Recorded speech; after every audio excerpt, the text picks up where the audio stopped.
ఈరోజు దేవుడి బిడ్డలకి వందనాలు. ఈరోజు రాత్రిక సమయంలో మనం యోనా గారి స్టోరీ చెప్పుకుంటున్నాం. యెహోవా దేవుడి కోసం. యెహోవా దేవుడు యోనా గారిని నినివే పట్టణం వెళ్ళమన్నారు.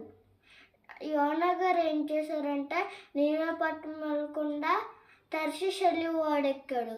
అప్పుడు ఒక పెద్ద సునామీ వచ్చిందంట.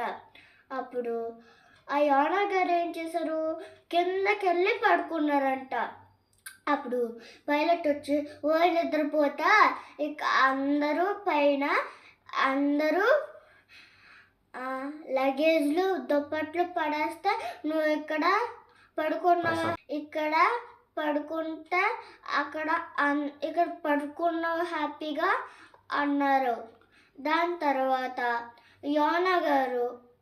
తర్వాత పైన వాళ్ళు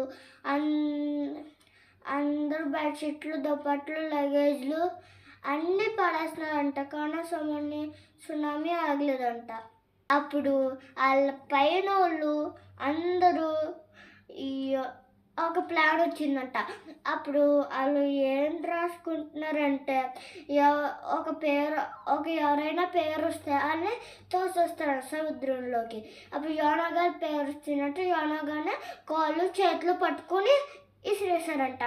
అప్పుడే ఒక పెద్ద సొరచేప వచ్చిందంట. అప్పుడు ఆ సొరచేప మింగేసిందంట యోనా గారిని. 3 రోజులు ఆ తిమింగలం చేప కడుపులో ఉన్నారంట. అప్పుడు ప్రేయర్ చేసుకుంటే ఆ తిమింగలం మింగేసిందంట. అప్పుడు నినివే పట్టణం వెళ్ళి అందరినీ బాగు చేసి దేవుడి దగ్గరికి వెళ్ళిపోయారంట. అది ఈ రాత్రిక సమయంలో యోనా గారి